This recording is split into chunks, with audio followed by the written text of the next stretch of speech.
Por que tanta polêmica após mais de 3 meses da decisão do Supremo Tribunal Federal em reconhecer a competência dos estados e municípios para implementar medidas de restrição e fechamento do comércio? Meu nome é Cristiano Alves, eu sou advogado e professor, e no vídeo de hoje vamos discutir um pouco essa questão. Mas antes, eu queria conversar com vocês um pouco sobre a diferença entre Estado unitário e Estado federal, porque eu acho extremamente importante para entendermos um pouco a decisão e como é estruturado nossa organização política, nosso Estado. O Estado unitário ele tem como característica principal a centralização do poder. Existe apenas um centro de poder. Pode até haver divisões administrativas internas, mas nenhuma com autonomia política, nenhuma com capacidade plena para legislar, para se auto-organizar. Então, resumindo, o Estado unitário é aquele que só tem um centro de poder.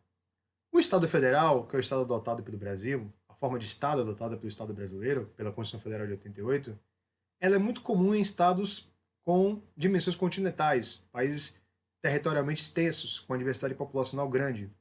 Ele se caracteriza por uma descentralização político-administrativa, ou seja, há divisões internas em que cada uma dessas divisões, que geralmente são chamadas de estados, detém um conjunto de prerrogativas e competências.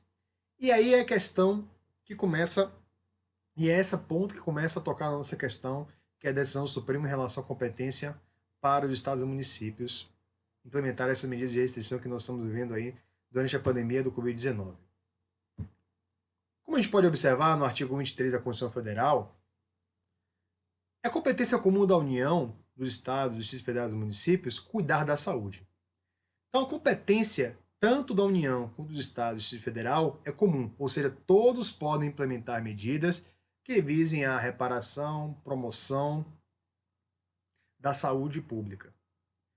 E aí vem a controvérsia, vem a polêmica. Poderia então a União criar uma lei que proibisse ou mesmo restringisse e mitigasse a possibilidade dos estados e municípios implementarem medidas que visassem ao reparo, à promoção da saúde, que no caso, hoje, como estamos vivendo a pandemia, para promover e reparar consequências da Covid-19, consequências do prejuízo à saúde por parte da população por conta da Covid-19, essa é a questão que foi levada ao Supremo através de um ADIM,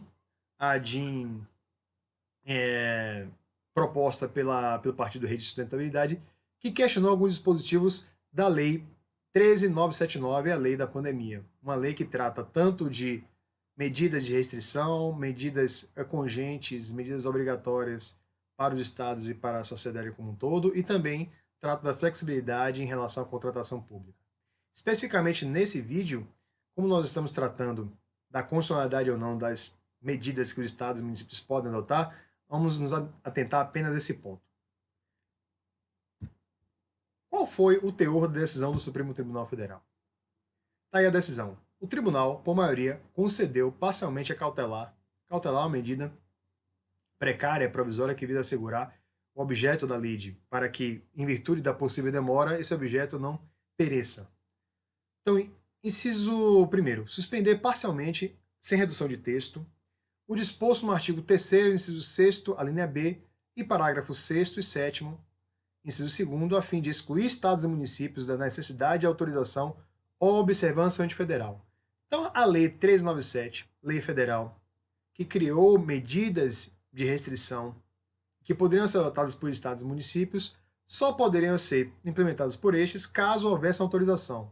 Vamos aos dispositivos. Os dispositivos impugnados foram esses. Inciso 6º do artigo 3º. Restrição excepcional e temporária, conforme recomendação técnica e fundamentada da Agência Nacional de Vigilância Sanitária, por rodovias, portos ou aeroportos de entrada e saída do país e locomoção interestadual e municipal.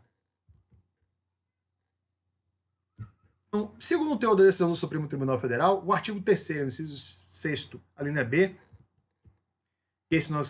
esse que nós acabamos de ler, então, condicionaria, na verdade, a decisão dos estados e municípios para restringir a locomoção interestadual e intermunicipal a uma recomendação, teria que atender a recomendação técnica e fundamentada na Agência Nacional de Vigilância Sanitária. Ou seja, os estados e municípios estariam condicionados a obedecer a recomendação técnica. E é nesse sentido que o Supremo entendeu que os estados não precisariam dessa autorização para, conhecendo a sua realidade, poder implementar as medidas que melhor lhe conviessem, melhor coubessem para aquele momento e com vistas a combater a proliferação do vírus da Covid-19.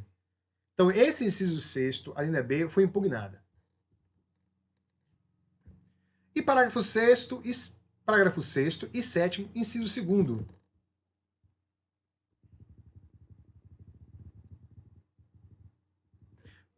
Parágrafo 6º. Ato conjunto dos ministros de Estado da Saúde, da Justiça e Segurança Pública e da Infraestrutura disporá sobre a medida prevista no inciso 6º do caput, que é aquele que nós acabamos de ler. Então veja que é necessário também atender a um ato dos ministros de Estado da Saúde e da Justiça e Segurança Pública para que os estados pudessem restringir a locomoção entre os municípios de um estado para outro. Então, portanto, isso na visão do Supremo mitigaria a autonomia política conferida pela Constituinte de 88, ao dispor no artigo 23, caberia a todos os entes comumente, ou seja, todos poderiam implementar medidas que visassem o cuidado com a saúde. E também o artigo 7º, inciso 2º.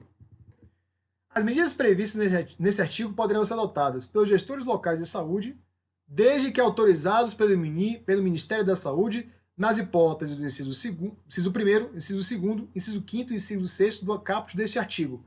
Então vamos ao caput do artigo e depois seguiremos para os demais incisos. Isolamento, quarentena, inciso 5º. Exumação, necrópsia, cremação e manejo de cadáver.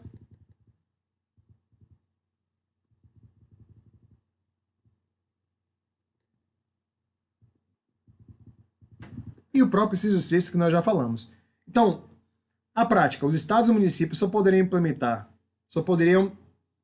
por meio de decreto, obrigar o isolamento e a quarentena, bem como outras medidas, como exumação, cremação de cadáver e também restrição de locomoção intermunicipal e interestadual, mediante atendimento de autorização, mediante autorização do Ministério da Saúde. Portanto, a Lei 3979, cujo objeto de ADIM proposta pela Rede de Sustentabilidade, na visão do Supremo, restringia aquela competência que nós falamos do artigo 23, inciso 2º, quanto à possibilidade de todos os entes implementarem medidas executivas, medidas que, na prática, concretizassem o que a legislação fala em relação à saúde e, assim, tivessem que, a todo momento, atender recomendações ou esperar autorizações da União. Então, o Supremo entendeu que, atendidas as recomendações, atendidas a evidências científicas, só continuando